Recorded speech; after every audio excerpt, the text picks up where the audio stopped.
नमस्कार, news nation digital के हमारे इस खास एपिसोड खबरें दुनिया की में आपका स्वागत है। मैं हूं सुमित कुमार दुबे। मिडिल ईस्ट में इजराइल हमास जंग के बीच पहले ईरान इजराइल का तनाव चरम पर पहुंचा और अब इजिप्ट इजराइल के बीच हालात बिगड़ रहे हैं। इजराइल की फौज ने गाजा पट्टी के उस इलाके यानी राफा बॉर्डर पर जोरदार हमला कर कब्जा कर लिया है, जिसका एक हिस्सा इजिप्ट की सीमा से मिलता है और एक जो नो मैंस लैंड है उसका एक हिस्सा जिस पर इजिप्ट का कब्जा रहता था, उस पर अब इजराइल ने कब्जा कर लिया है। राफा के इलाके में बड़ी संख्या में फिलिस्तीनी नागरिकों ने शरण ली हुई है और इजराइल के एक्शन के बाद वहां मानवीय संकट खड़ा हो चुका है। दूसरी ओर इजिप्ट राफा बॉर्डर को खोलने के लिए राजी नहीं है, यानी इजिप्ट ने राफा बॉर्डर के गेट अपनी तरफ से बंद किए हैं और जो फिलिस्तीन के जो लोग हैं जो उस राफा बॉर्डर के आसपास फंसे हुए हैं, वो गाजा पट्टी के उसी इलाके में फंसे हुए हैं जहां पर इजराइल की सेना हमला कर रही है। बहरहाल अब अमेरिका और इजराइल के साथ इजिप्ट के अधिकारियों की एक मीटिंग होनी है जिसमें इस बॉर्डर को खोलने पर बात की जाएगी। इस मसले पर इजिप्ट के कड़े रुख से अमेरिका और इजराइल की जोड़ी परेशान है, क्योंकि उन्हें लगता था कि मिडिल ईस्ट के मौजूदा तनाव में इजिप्ट खुद को दूर ही रखेगा। सवाल यह है कि आखिरकार इजिप्ट जैसा वो पावरफुल मुस्लिम मुल्क जिसने फिलिस्तीन के मसले पर इजराइल के साथ तीन युद्ध लड़े, वो अमेरिका और इजराइल का दोस्त कैसे बन गया और कैसे उसने इस मसले पर अपना रुख नरम कर लिया और अब इजिप्ट अपना रुख कड़ा क्यों कर रहा है। इन सवालों का जवाब देने के लिए हम आपको इजिप्ट और इजराइल के बीच के उन 3 युद्धों की कहानी बताएंगे जिन्हें अरब इजराइल युद्ध भी कहा जाता है। दरअसल 1948 में जब अमेरिका और ब्रिटेन की कोशिशों के बाद यूएन में फिलिस्तीन की जमीन पर इजराइल नाम का एक यहूदी मुल्क बनाए जाने का फैसला हो गया, तो अरब देशों ने इस फैसले को कबूल नहीं किया। 1948 में ही इजराइल के पड़ोसी इजिप्ट की लीडरशिप में जॉर्डन, सीरिया, इराक और सऊदी अरेबिया और लेबनान जैसे देशों की फौजों ने मिलकर इजराइल पर धावा बोल दिया। यह युद्ध करीब 8 महीने तक चला और 1949 में जब युद्ध विराम हुआ तब तक इजराइल इन सभी देशों की फौजों को करारी मात दे चुका था। संयुक्त राष्ट्र संघ के प्रस्ताव में फिलिस्तीन को बंटवारे में जितनी जमीन दी गई थी, उससे ज़्यादा बड़ा हिस्सा इजराइल ने 1948 के इस पहले अरब इजराइल युद्ध में अपने कब्जे में ले लिया। अब इजराइल की फौज ने इन इलाकों में रह रहे फिलिस्तीनियों को ज़बरदस्ती उनके घरों से खदेड़ना शुरू कर दिया और इसे ही अल नकबा कहा जाता है। हर फिलिस्तीनी बड़े दुख के साथ इसे याद करता है।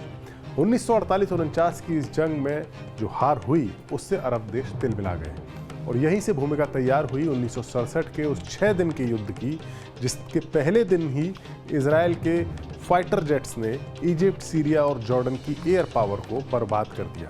दरअसल इजराइल को एहसास था कि इजिप्ट के लीडर अब्दुल नासिर की लीडरशिप में अरब देश उस पर यानी इजराइल पर जल्दी ही हमला करने वाले हैं।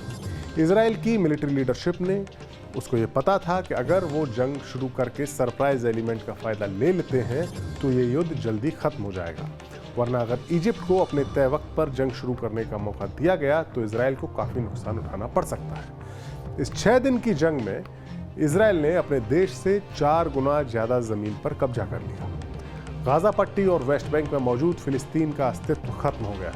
बड़ी संख्या में इन इलाकों में रह रहे फिलिस्तीनियों को पलायन करना पड़ा। गाजा पट्टी और वेस्ट बैंक में रह रहे फिलिस्तीनी अपने ही मुल्क में अपनी ही जमीन पर पूरी तरह से इजराइल की रहमो करम पर निर्भर हो गए। पवित्र शहर यरूशलेम और इजिप्ट, सीरिया का एक बहुत बड़ा इलाका इजराइल के कब्जे में आ गया। ये बात 1967 के उस 6 दिन के युद्ध की है। यही वो 6 दिन की जंग थी जिसने मिडिल ईस्ट का नक्शा और फिलिस्तीनियों की तकदीर को हमेशा के लिए बदल दिया। इस 6 दिन के युद्ध से इतना साफ हो गया कि इजराइल को हराना अरब देशों के बस की बात नहीं है। जॉर्डन के शाह ने इजराइल के साथ अलग से समझौता कर लिया, लेकिन इजिप्ट खामोश नहीं रहा। 1967 के युद्ध में इजिप्ट का एक बहुत बड़ा हिस्सा यानी साइनाई प्रायद्वीप इजराइल के कब्जे में चला गया था। इसे वापस पाने और इजराइल को सबक सिखाने के लिए इजिप्ट और सीरिया ने 1973 में इजराइल पर अचानक हमला कर दिया। इस हमले ने इजराइल की फौज को चौंका दिया और इजिप्ट की फौज ने साइनाई इलाके और सीरिया की फौज ने गोलान हाइट्स के कुछ इलाकों पर कब्जा किया और इजराइल की फौज को खदेड़ दिया। कई सारे एक्सपर्ट्स का मानना है कि अगर ऐन वक्त पर अमेरिका मदद के लिए आगे नहीं आया होता तो इस जंग में इजिप्ट और सीरिया मिलकर इजराइल को मात दे सकते थे, लेकिन हालात कुछ ऐसे बने कि जंग रुक गई। लेकिन अमेरिका को भी ये एहसास हो गया कि इजिप्ट के साथ इजराइल की परमानेंट दुश्मनी इस यहूदी मुल्क यानी इजराइल की अस्तित्व के लिए खतरा है। लिहाजा साल 1978-79 में अमेरिका ने इजराइल और इजिप्ट के बीच में कैंप डेविड समझौता कराया, जिस पर अमल करते हुए इजराइल ने 1982 में सिनाई प्रायद्वीप, जो कि 1967 के 6 दिन के युद्ध में इजराइल ने कब्जे में लिया था, जो कि इजिप्ट का था, उस इलाके को पूरे को वापस कर दिया। इजिप्ट को यह इलाका वापस मिल गया, जिसके बाद इजिप्ट और इजराइल की दोस्ती हो गई, या यूं कह के दुश्मनी खत्म हो गई। गाजा पट्टी के इलाके का एक बॉर्डर इजिप्ट के साइनाई इलाके से लगता है, जिसे राफा बॉर्डर कहते हैं, जो आजकल विवाद में है, या यूं कहें कि आजकल चर्चा में है। ये वही जगह है जहां पर इजराइल की एक्शन की वजह से अब इजिप्ट और इजराइल के बीच तनाव काफ़ी बढ़ गया है।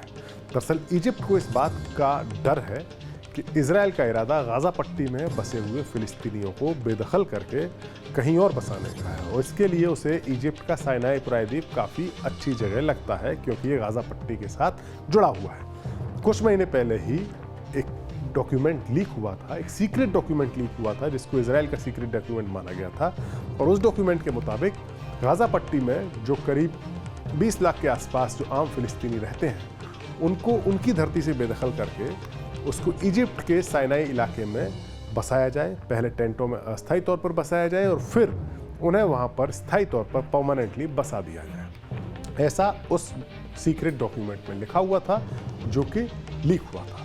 और इस डॉक्यूमेंट के मुताबिक गाजा पट्टी को हमेशा के लिए फिलिस्तीनियों से खाली कराकर उन्हें इजिप्ट में बसाने का ये मास्टर प्लान है, ऐसा उस डॉक्यूमेंट में लिखा था। इसी बात की आशंका के चलते इजिप्ट राफा बॉर्डर को नहीं खोल रहा है। उसे डर है कि अगर उसने राफा बॉर्डर खोल दिया तो फिर उन फिलिस्तीनियों को जो गाजा पट्टी में फंसे हुए हैं, उन्हें इजराइल इजिप्ट में जाकर बसा देगा। अब इजराइल और अमेरिका मिलकर इजिप्ट के ऊपर दबाव बना रहे हैं कि वो बॉर्डर को खोले। इसके जवाब में इजिप्ट अपना रुख कड़ा कर रहा है। अब देखना यह होगा कि इजिप्ट अपने इस कड़े रुख पर कितने दिन कायम रह पाता है। हमारा ये वीडियो आपको कैसा लगा, कमेंट सेक्शन में जाकर अपनी राय हमें देना ना भूलिए। नमस्कार।